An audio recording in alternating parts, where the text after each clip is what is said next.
Neste terceiro bloco aqui no Nossas Tertúlias, com o Cláudio do Prado Amaral, magistrado aqui em São Paulo, doutor pela USP e professor da Faculdade de Direito da USP Ribeirão Preto e também coordenador de um grupo de estudos carcerários que se chama GECAP, G-E-C-A-P, GECAP Direito RP.usp.br. Pois bem, Cláudio, vamos falar um pouquinho de desvio da execução na jurisprudência e depois um pouquinho mais do GECAP. Desvio da execução na jurisprudência. TJ São Paulo, vocês fizeram um levantamento lá no GECAP de como que os desembargadores de São Paulo estão enfocando o desvio de execução, ou seja, o réu tem direito a semiaberto, não tem lugar e ele continua no fechado. É isso mesmo?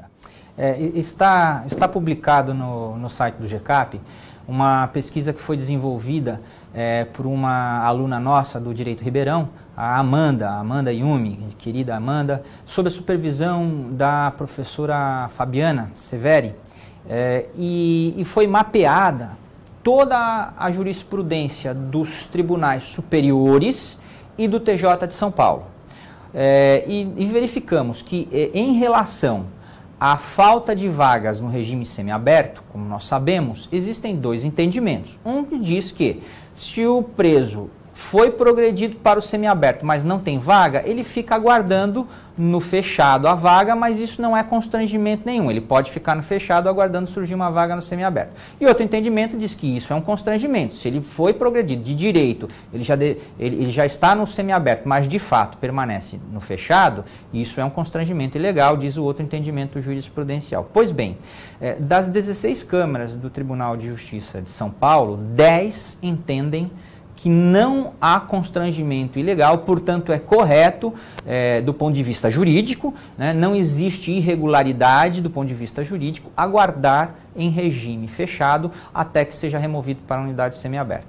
O que chama atenção nisso é que o Supremo Tribunal Federal e o STJ já pacificaram o entendimento no sentido de que existe constrangimento ilegal e, portanto, deve ser aplicado algum mecanismo de compensação.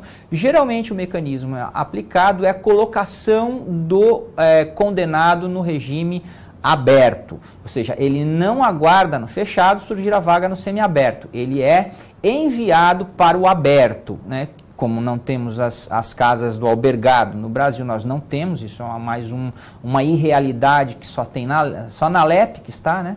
Ele aguarda então em sua casa, em regime domiciliar, enfim, com formas criativas. Existe algum entendimento que aplica-se um meio termo, que também é mecanismo de compensação. O que é isso? O preso fica na unidade prisional para dormir, mas ele sai para trabalhar, ou seja, ele dorme no regime fechado, mas ele tem uma série de benefícios do semiaberto, ou seja, é um mecanismo de compensação também. Isso, mas no fundo, veja o problema, Cláudio.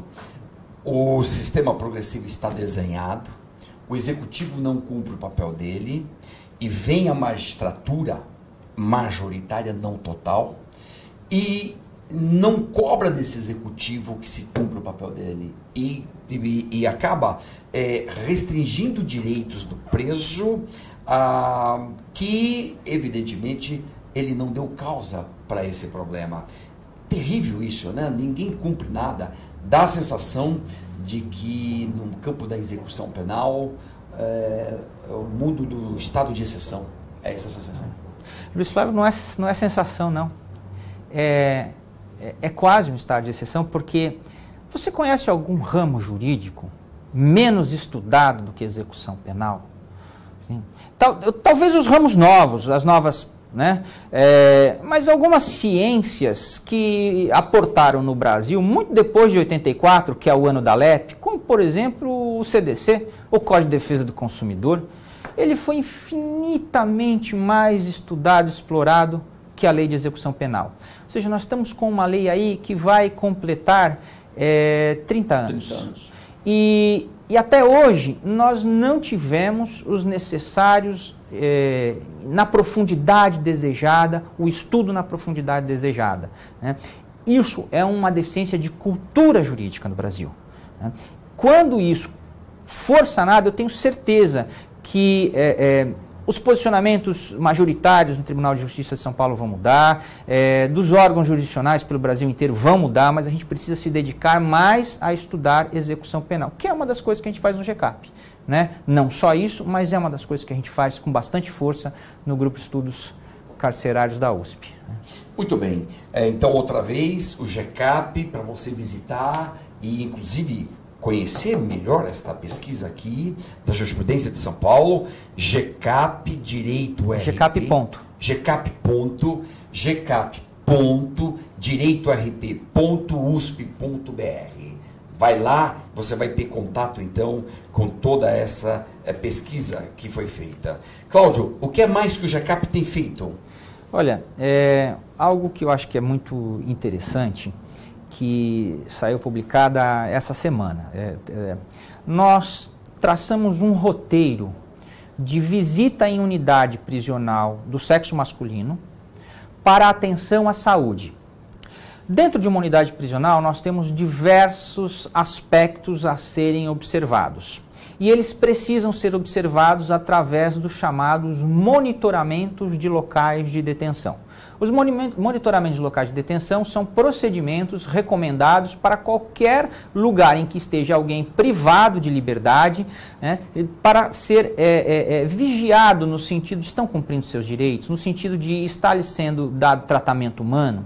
Né. Isso é uma recomendação internacional da ONU e de um instituto vinculado a ela, que é a Organização para a Prevenção, Associação para a Prevenção à Tortura, sediada em Genebra.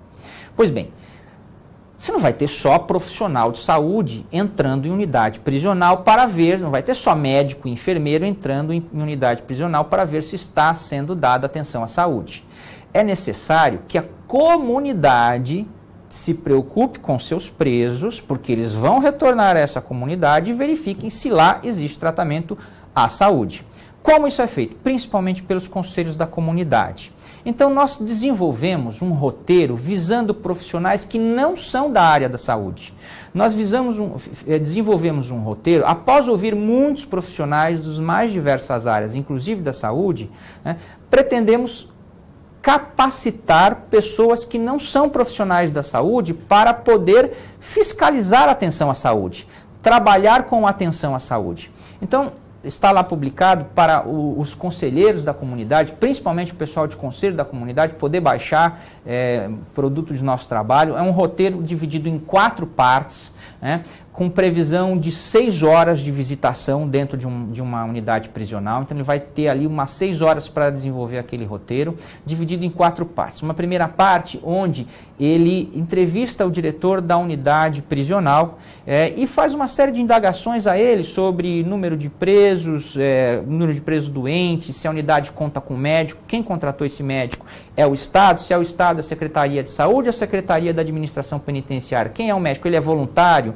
se não é, ele é contratado, quantas horas está no contrato dele, ele cumpre essas horas efetivamente que estão no contrato, se pergunta-se ao diretor se existe farmácia ali dentro, onde ela está, se o local é arejado, se os medicamentos estão com a validade em ordem, qual a natureza do medicamento, quantos presos ele tem com TB, com tuberculose, quantos presos ele tem com HIV/AIDS, transtornos mentais, quantos ele tem, informações diversas sobre manipulação de alimentos, depósito de alimentos. Depois ele faz esse mesmo roteiro de perguntas com presos.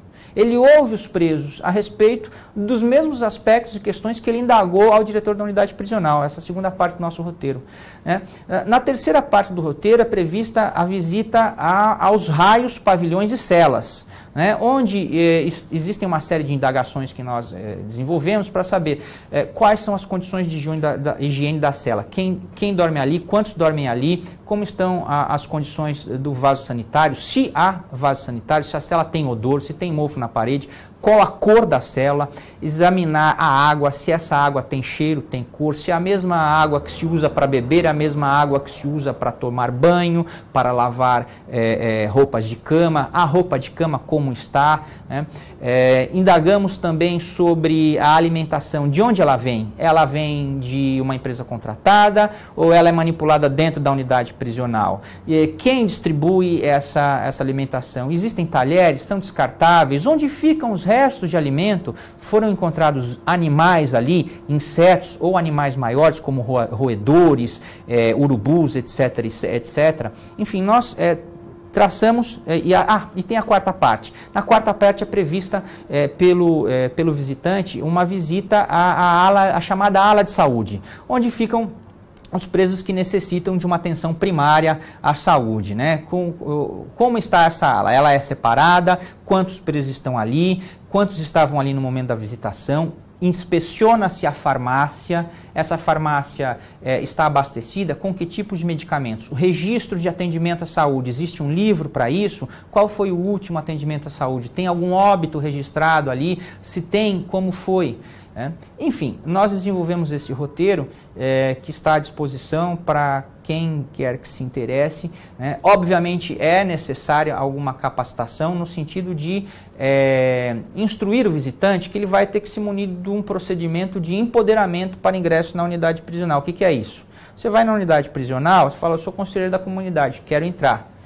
A pessoa lá dentro não abre a porta.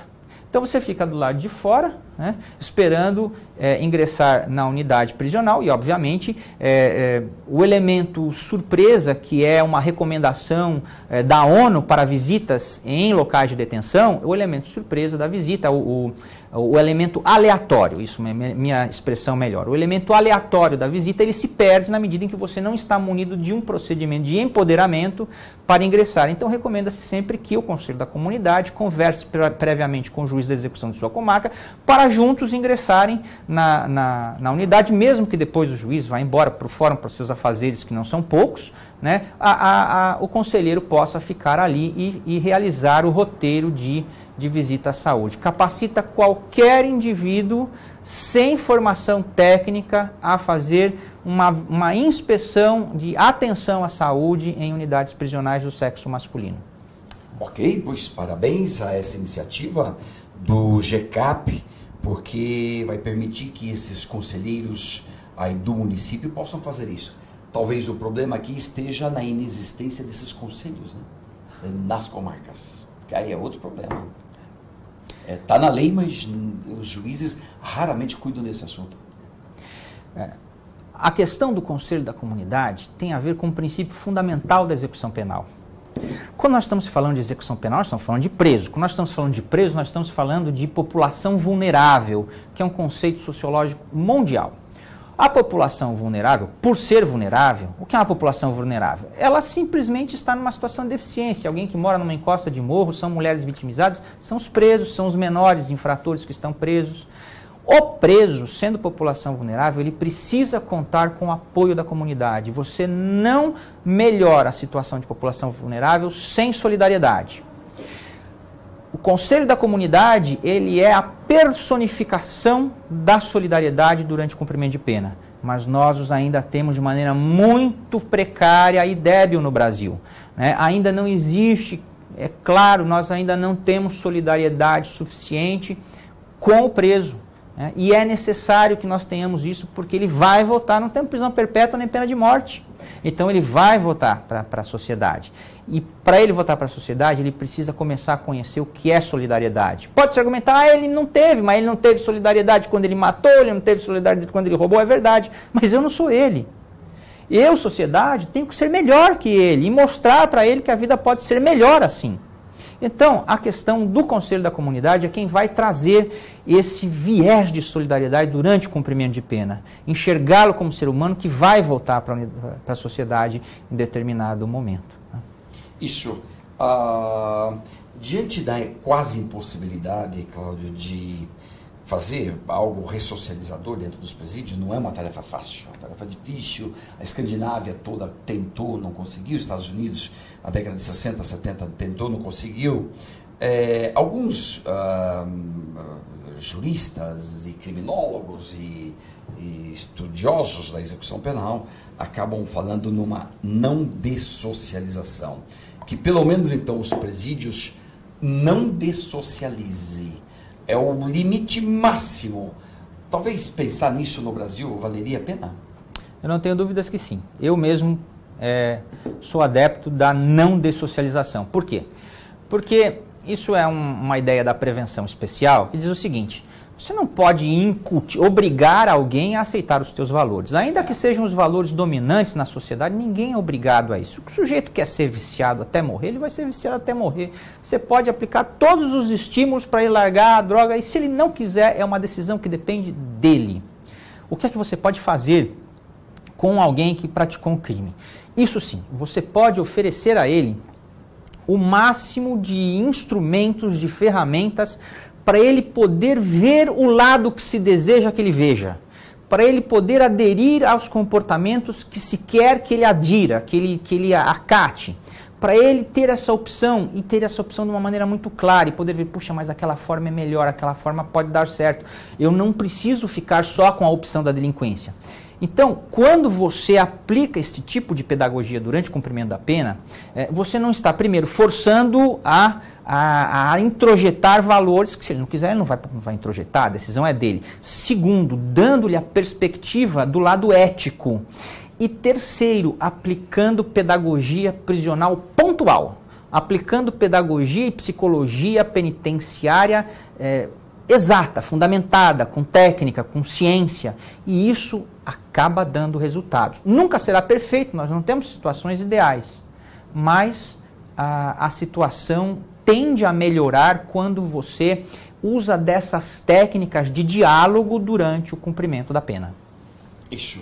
Bacana então, pois aqui no nosso Tertúlias, discutindo hoje o sistema prisional brasileiro, com muita honra que recebemos aqui o Cláudio do Prado Amaral, e eu repito, ele coordena um grupo de estudos carcerários vinculado à Faculdade de Direito da USP em Ribeirão Preto, e este grupo se chama gcap.direitorp.usp.br. Cláudio, prazer enorme de estar aqui contigo. Prazer é meu. Conte aqui conosco no Atualidades do Direito, no Instituto Avante Brasil. Estamos sempre aqui dispostos a estar contigo nessas suas atividades do GCAP, difundindo, divulgando, pedindo artigos, contribuindo.